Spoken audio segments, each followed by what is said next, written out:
जय शिव शंकर, हर हर महादेव। एक बार फिर से आपका तहे दिल से स्वागत है आपके अपने आध्यात्मिक यूट्यूब चैनल सीताराम हिंदी कहानियां में। दोस्तों, सावन का महीना आते ही जैसे सारा ब्रह्मांड शिवमय हो जाता है। चारों ओर बोल बम की गूंज, शिवालयों में जलाभिषेक और भक्तों की लंबी कतारें। लेकिन क्या आपने कभी सोचा है क्या होता है जब कोई सच्चा भक्त टूटे मन और सूखे भाग्य के साथ शिव की शरण में आता है? क्या आपने सुनी है ऐसी घटना जहां खुद भगवान शिव ने धरती पर उतरकर अपने भक्त की परीक्षा ली हो? तो चलिए दोस्तों, आज की इस रहस्यमयी और चमत्कारी कहानी में चलते हैं एक ऐसे गांव की ओर जहां सावन के एक सोमवार को घटा वो चमत्कार जिसने पूरे क्षेत्र को हिलाकर रख दिया। कहानी आरंभ होती है। बहुत समय पहले की बात है। उत्तर भारत के एक शांत, सुरमय और हरियाली से भरपूर इलाके में महादेवपुर नाम का एक गांव हुआ करता था। यह गांव अपने प्राचीन शिव मंदिर के लिए दूर दूर तक प्रसिद्ध था। कहते हैं वहां का नीलकंठ महादेव मंदिर इतना प्राचीन था कि स्वयं आदि शंकराचार्य भी वहां तपस्या कर चुके थे। गांव के एक कोने में मिट्टी की छोटी सी झोपड़ी में रघुनाथ नाम का एक गरीब किसान अपनी पत्नी सीता और 5 साल के बेटे शिवम के साथ रहता था। रघुनाथ की हालत ऐसी थी कि 2 वक्त की रोटी भी मुश्किल से जुटती। खेत सूख चुके थे, बैल बीमार हो चुके थे और कर्ज का पहाड़ सिर पर था। फिर भी रघुनाथ एक चीज में कभी कमी नहीं करता था, शिव भक्ति। हर सोमवार को वह सुबह 4 बजे उठकर पास के जंगल से बेलपत्र, धतूरा, गंगाजल और आक के फूल लाता, नंगे पांव मंदिर तक जाता और भोलेनाथ को अर्पण करता। गांव के लोग मजाक उड़ाते, अरे रघुनाथ, भगवान भला किस गरीब की सुनते हैं? जब इतने साल से पूजा कर रहा है फिर भी हालत ऐसी क्यों है? लेकिन रघुनाथ मुस्कुरा देता, भोलेनाथ परीक्षा लेते हैं, समय आने पर फल भी देंगे। सावन का आगमन और एक रहस्यमयी सपना। सालों की तपस्या के बाद एक दिन सावन का महीना शुरू हुआ। पहला सोमवार आया। रघुनाथ जैसे ही मंदिर में जल चढ़ाकर घर लौटा, उसकी आंखों में एक अजीब सी चमक थी। उस रात उसने एक सपना देखा। सपने में एक दिव्य पुरुष त्रिशूल लेकर खड़ा था, शरीर पर भस्म, गले में नाग और माथे पर तीसरी आंख। रघुनाथ, वह आवाज गूंजी, मैं तेरी भक्ति से प्रसन्न हूं, लेकिन अभी एक अंतिम परीक्षा बाकी है। कल तुझे एक साधु मिलेगा, जो कहे करना, लेकिन विश्वास बनाए रखना। रघुनाथ घबरा गया। आंख खुली तो सारा शरीर पसीने से भीगा हुआ था। एक साधु का आगमन। अगली सुबह जब रघुनाथ खेत से लौट रहा था, रास्ते में उसे एक अजीब सा साधु मिला। काले केश, गेरुए वस्त्र, कांधे पर कमंडल, आंखों में चमक और मुख पर तेज। भोला भंडारी की जय हो, साधु बोला। रघुनाथ, क्या मुझे कुछ अन्न मिलेगा? मैं 3 दिन से भूखा हूं। रघुनाथ चौंका, आपको मेरा नाम कैसे पता? साधु मुस्कराया, जिसके साथ महादेव हो उसका नाम छुपा नहीं रहता। रघुनाथ बिना सोचे साधु को घर ले आया। उसके घर में खाने को कुछ नहीं था, फिर भी पत्नी सीता ने जो भी बचा था परोस दिया। साधु खाकर मुस्कुराया और बोला, आज तूने शिव की परीक्षा पास की है रघुनाथ। कल सुबह सूरज उगने से पहले शिव मंदिर जाना, वहां तेरा भाग्य बदलने वाला है। रघुनाथ कुछ कहता, इससे पहले ही साधु गायब हो गया, जैसे वह कोई माया था। सुबह का चमत्कार। रघुनाथ सुबह जल्दी मंदिर पहुंचा। वहां कोई नहीं था, सिवाय एक तेज रोशनी के। शिवलिंग के ठीक पीछे एक पत्थर खिसका और वहां एक छोटा सा द्वार खुला। हैरान परेशान रघुनाथ अंदर गया और जो उसने देखा उसके होश उड़ गए। अंदर एक गुफा थी जिसमें हजारों वर्ष पुराने रत्न, स्वर्ण मुद्राएं और एक त्रिशूल रखा था। जैसे ही रघुनाथ ने त्रिशूल को स्पर्श किया, एक दिव्य प्रकाश फूटा और आवाज आई, तू धन्य है रघुनाथ, तेरी भक्ति ने स्वयं शिव को प्रसन्न किया है। यह खजाना तुझ पर और पूरे गांव पर भगवान शिव की कृपा है। गांव में बदलाव। अगले कुछ ही दिनों में रघुनाथ का जीवन बदल गया। उसने उस खजाने का प्रयोग केवल अपने लिए नहीं किया। पूरे गांव में कुएं खुदवाए, स्कूल बनवाया, हर घर में राशन और वस्त्र बांटे। गांव वाले जो कभी उसका मजाक उड़ाते थे, आज उसके चरण छूते थे। लेकिन रघुनाथ अब भी वैसा ही था, विनम्र, भक्ति से भरा और हर सोमवार को मंदिर में जल चढ़ाता। उसका बेटा शिवम बड़ा होकर वही मंदिर का पुजारी बना और आज भी सावन के महीने में वहां लाखों भक्त दर्शन करने आते हैं। जब तक हमारी भक्ति में विश्वास और निष्ठा है, तब तक भगवान हमारी परीक्षा लेते हैं। लेकिन जब समय आता है तो शिव स्वयं धरती पर आकर भक्त का भाग्य बदल देते हैं। सच्ची भक्ति, सेवा और विनम्रता ही शिव को सबसे प्रिय हैं। मंदिर का नया युग।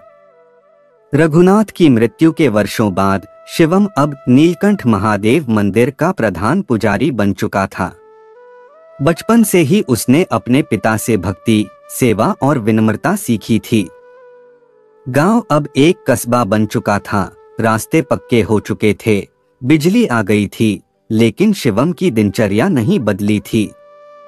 हर सुबह 4 बजे उठकर मंदिर की सफाई, फिर अभिषेक और पूरे दिन आने वाले भक्तों की सेवा। संकट की आहट। एक दिन सावन के दूसरे सोमवार को कस्बे में एक बड़ा व्यापारी आया, ताकतवर, अहंकारी और अंधविश्वासी, जिसका नाम था रघुवीर सेठ। रघुवीर ने मंदिर में आकर शिवलिंग पर सोने का नाग चढ़ाया, बड़ी राशि दान दी और कहा, अब इस मंदिर का मुख्य हकदार मैं हूं। मेरा ही नाम इस मंदिर के द्वार पर लिखा जाए। शिवम मुस्कुरा दिया, सेठ जी, मंदिर सेवा और भक्ति का स्थान है, स्वामित्व का नहीं। यहाँ भगवान शिव स्वामी हैं, हम सब सेवक। रघुवीर सेठ को यह बात बुरी लगी। उसने कस्बे के अधिकारियों से मिलकर मंदिर को सरकारी ट्रस्ट में लेने की कोशिश की, लेकिन कुछ तो था जो उसकी योजना में बार बार रुकावट डाल रहा था। चमत्कार का संकेत। एक रात शिवम को सपने में अपने पिता रघुनाथ दिखाई दिए। बेटा, सावधान रहना, शिव की भूमि को पाखंडियों से बचाना तेरा धर्म है। अगर तू डगमगाया तो यह धरोहर छिन जाएगी। सुबह होते ही मंदिर की दीवार पर एक दिव्य मंत्र उभरा, जहां भक्ति होती है वहां शिव होते हैं, जहां अहंकार होता है वहां विनाश निश्चित है। गांव भर में बात फैल गई, क्या अब कोई नया चमत्कार होने वाला है? सेठ की चुनौती और प्रलय का दिन। रघुवीर सेठ ने ऐलान कर दिया, इस सोमवार को मैं अपने खर्चे से मंदिर में हजारों लोगों का भंडारा करवाऊंगा और शिवलिंग को सोने के जल से स्नान करवाऊंगा। फिर देखता हूं शिव क्या करते हैं। शिवम चिंतित था। उसकी आंखें बार बार शिवलिंग की ओर जाती, जैसे कुछ कह रही हों।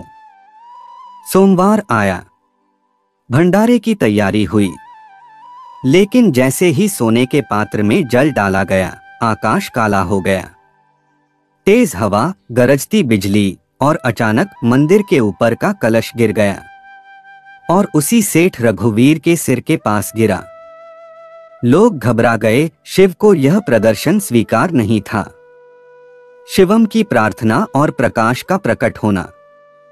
शिवम तुरंत शिवलिंग के सामने बैठ गया। भोलेनाथ, मेरे गांव को, मेरे लोगों को क्षमा कीजिए। अगर मुझसे कोई भूल हुई हो तो दंड मुझे दीजिए। अचानक मंदिर के भीतर तेज प्रकाश हुआ और शिवलिंग से एक ऊर्जा लहर उठी। एक दिव्य आकृति त्रिशूलधारी, जटाधारी, नेत्रों से तेज और शरीर पर भस्म स्वयं भगवान शिव प्रकट हुए। शिवम, तेरा त्याग, तेरा प्रेम और तेरी सेवा ने मुझे बुला लिया। आज मैं इस मंदिर को पाखंड से मुक्त करता हूं। शिव की दृष्टि सेठ पर पड़ी, वह वहीं बेहोश होकर गिर पड़ा। जब होश आया तो आंखों से आंसू बह रहे थे। शिवम, मुझे क्षमा करो, मुझे अहंकार ने अंधा कर दिया था। शिव सेवा की अमर परंपरा। उस दिन के बाद मंदिर में कोई स्वामित्व की बात नहीं हुई। शिवम ने उस सोने को विक्रय करवाकर एक स्कूल, एक वृद्धाश्रम और एक गौशाला की स्थापना करवाई। लोग कहते हैं उस दिन के बाद से सावन के सोमवार को जब भी कोई सच्चा भक्त मंदिर में दर्शन करता है, उसे वहां एक दिव्य प्रकाश जरूर दिखाई देता है। भगवान शिव सच्ची सेवा और नम्रता को ही पसंद करते हैं। दिखावे और पाखंड से वे कभी प्रसन्न नहीं होते। जब भक्त सच्चे मन से पुकारता है तो शिव खुद प्रकट हो जाते हैं। और जब कोई शिवधाम पर अधिकार जताने की कोशिश करता है तो भोलेनाथ क्रोधित हो उठते हैं। क्या केवल मंत्रों से शिव रक्षक बनते हैं? या फिर जब भक्त की आंखों से बहते अश्रु गंगा बन जाए तब स्वयं शिव नटराज होकर तांडव रोकते हैं। अब शिवम वृद्ध हो चुका था।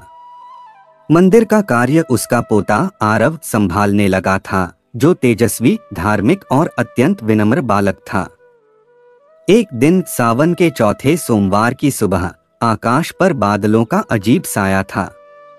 पक्षी उड़ नहीं रहे थे, जानवर बेचैन थे और हवाएं गर्म और बेचैन सी लग रही थीं। गांव के बड़े बुजुर्गों ने कहा, ऐसा आसमान तो हमने जीवन में कभी नहीं देखा। लगता है कोई बड़ी विपत्ति आने वाली है। भयंकर बारिश और शिवालय में दरार। रात होते ही बारिश शुरू हुई, ऐसी बारिश जो थमने का नाम ही नहीं ले रही थी। नदी उफान पर आ गई। खेत, सड़कें और गलियां पानी में डूबने लगीं। लोग भागकर मंदिर की शरण में पहुंचे। शिवम कांपते हुए बोले, ये सामान्य वर्षा नहीं, ये शिव की चेतावनी है। गांव पर कोई अदृश्य संकट मंडरा रहा है। उसी क्षण मंदिर की दीवार में एक हल्की सी दरार आ गई, ठीक उस जगह जहां वर्षों पहले भगवान शिव प्रकट हुए थे। आरव की तपस्या, एक बालक का आह्वान। आरव, जो महज 12 वर्ष का था, चुपचाप शिवलिंग के सामने बैठ गया। उसने कुछ नहीं कहा, बस आंखें मूंद लीं और प्रार्थना शुरू कर दी। भोलेनाथ, मैंने सुना है जब भक्त पुकारे आप दौड़े चले आते हैं। आज मेरी मां की मिट्टी रो रही है। गांव डूब रहा है। आप आ जाइए प्रभु, हम आपको बुला रहे हैं। 48 घंटे बीत गए, बारिश थमी नहीं। मंदिर का प्रांगण अब जल में डूबने लगा। लोग भयभीत थे, लेकिन आरव टस से मस नहीं हुआ। अलौकिक तांडव और महाशिव का प्रकट होना। ठीक मध्य रात्रि, जब बादल सबसे अधिक गरज रहे थे और बिजली मंदिर के ऊपर गिरने वाली थी, शिवलिंग से प्रकाश फूटा, इतना तेज कि आंखें चौंधिया गईं। सभी लोगों ने देखा, त्रिशूलधारी, जटाजूटधारी, तीसरी आंख से ज्योति बिखेरते हुए स्वयं भगवान शिव प्रकट हो गए। आरव, उनकी आवाज गूंजी, तू मात्र बालक है, पर तेरी प्रार्थना ब्रह्मांड पार कर गई। शिव ने गगन में त्रिशूल उठाया। हे प्रकृति, शांत हो जा, तेरे रक्षक यहां उपस्थित हैं। जैसे ही उन्होंने त्रिशूल भूमि में गाड़ा, बारिश थम गई, नदी शांत हो गई और मंदिर की दरार भर गई। गांव में पुनः जीवन। अगले दिन जब सूरज निकला, गांव के आकाश में एक अजीब सी शिवाकार इंद्रधनुषी आकृति बनी हुई थी। लोगों ने उस दिन को शिव रक्षा दिवस घोषित कर दिया। हर साल उस दिन गांव के हर घर में दीप जलाया जाता और लोग उस स्थान की परिक्रमा करते जहां भगवान शिव ने तांडव को रोका था। शिवम की विदाई और आरव की भूमिका। कुछ ही दिनों बाद वृद्ध शिवम ने अपनी अंतिम सांस ली। उसकी अंतिम इच्छा थी, मुझे शिवलिंग के चरणों में ही समाधि दी जाए, क्योंकि वहीं मेरे पिता रघुनाथ की आत्मा भी रहती है। अब मंदिर की सारी जिम्मेदारी आरव ने संभाल ली। एक बालक से महापुरुष बनने की यात्रा प्रारंभ हुई। उसने मंदिर में एक नई परंपरा शुरू की। प्रलय के समय जो बाल भक्ति शिव को बुला सकती है, वो ही सच्ची भक्ति है। कथा का अंतिम संदेश। जब धरती का पति है तो केवल धन या शक्ति नहीं, केवल भक्ति ही शिव को प्रसन्न कर सकती है। एक 12 वर्ष के बालक की साधना भगवान शिव को प्रकट करवा सकती है, क्योंकि शिव भाव के भूखे हैं, प्रदर्शन के नहीं। शिव सिर्फ रक्षक नहीं, परिवार बन जाते हैं उन भक्तों के लिए जो उन्हें सच्चे मन से पुकारते हैं। जहां रघुनाथ ने भक्ति की शुरुआत की, शिवम ने सेवा से परंपरा को जीवित रखा और आरव ने श्रद्धा से चमत्कार को फिर जीवित किया, वहीं भगवान शिव ने अपने 3 रूपों में दर्शन दिए, भक्त, रक्षक और पिता के रूप में। अगर यह कथा आपके हृदय को छू गई हो तो इसे जरूर लाइक करें, कमेंट करें और अधिक से अधिक भक्तों तक शेयर करें। सीताराम हिंदी कहानियां को सब्सक्राइब करें और जुड़े प्रभु की दिव्य लीलाओं से। हर हर महादेव।